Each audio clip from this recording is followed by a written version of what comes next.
So we're going to do some basic router housekeeping tasks, which are common to all routers. We're going to do a couple of things. We are going to password protect the privileged exec mode. We are going to password protect console. We are going to password protect the auxiliary and the VTY terminals. We are going to change the host name. And lastly, we're going to encrypt all passwords. Alright, so let's start with this. Cool. So turn the text off. Let's go into this router here. So hey. So there we go. So let's go into this router here. And you can see nothing's protected. The host name is R1. To change that, do I have to be in, yes I do. I have to go to conft, which is where we like to break things, right? Conft, right? So I'm just going to do host name, router 1. And you can see it changed. See how there's router 1. I'm going to change it back, host name, R1. Oh, the other thing I forgot that we're going to do is we're going to put a banner message of the day. And this is a message that is on the router every time somebody logs into it. So to do that, I type BAN, tab it out, MOT, tab it out, which is banner message of the day. I use a delimiter or a framer. I use hashtags. And this is, router 1. That's it. So I go back, I exit all the way out. Now here I'm going to log in, and you can see, look, it says this is router 1, and the host name is router 1. So now let's start doing some passwords. So I go enable, I go conft. Now, to start with the passwords for the privileged exec mode, I can type EN, which is enable, PAS, password, and I can type the password which I'm going to make Cisco.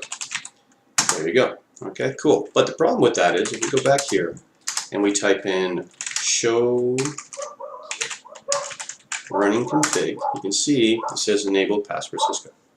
That's not good, because if somebody gets in and actually prints out and copies it, we can see what's going on. They can see what's going on. So what we'll do is go to conft again, and we'll type enable secret, which says I want an encrypted password, and we're going to make this class. Okay.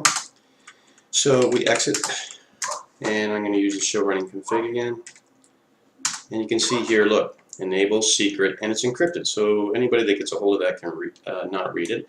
And if you enable the secret, it overrides the password. Why do we do this? Because I want you to know it. So we do the same thing the same way every time, and you just need to know those two things are there, plus it shows up on your exam. So now I want to lock down some other stuff. So I'm going to go to conft again, and I'm going to configure terminal. Now the same way we moved down from global configuration and moved to the interfaces and moved to specific interfaces and make commands there, console, auxiliary, and all that stuff is considered a line interface. So I type line, C-O-N, for console. There is only one at 0. Now I don't have to type enable, I just type the password. So password console, and then I have to type in login. The reason I do that is, if I set the password console, that's great.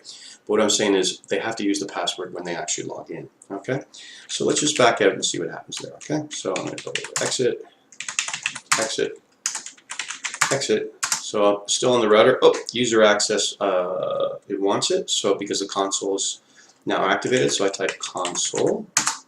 And if I go enable, oops, guess what? It wants the other password as well, which is class. So now we've got 2 layers.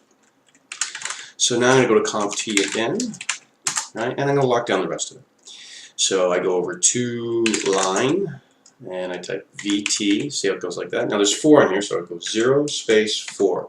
Which means apply this to all terminals, virtual terminals, which we would access with Telnet, which is for virtual terminals 0, 1, 2, 3, 4. Okay, that's actually 5. And I type password, and I'm going to make that Telnet, okay, and login. Fine. Then I'm going to back out, and I'm going to go back in again. I'm going to go line, AUX, and there's only one. It's 0 again.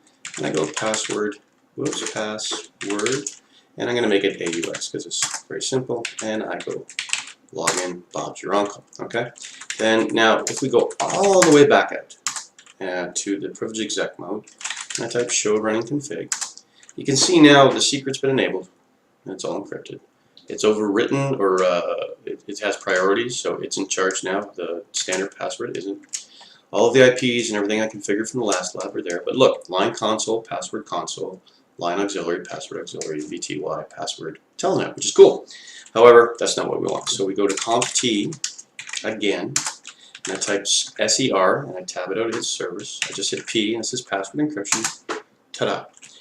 And I'm going to back out, and since I happen to be here, I'm going to copy running config to startup config, because I like doing that every time I finish stuff.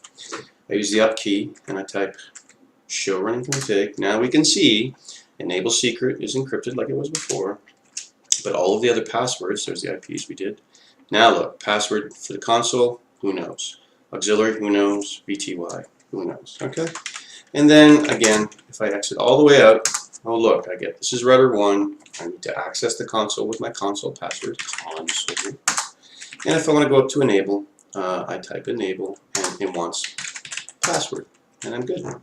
And that's it. We've done basic housekeeping techniques or processes. We password protected privilege exec mode, first using just a simple clear text password. Then we used enable secret, which encrypted it.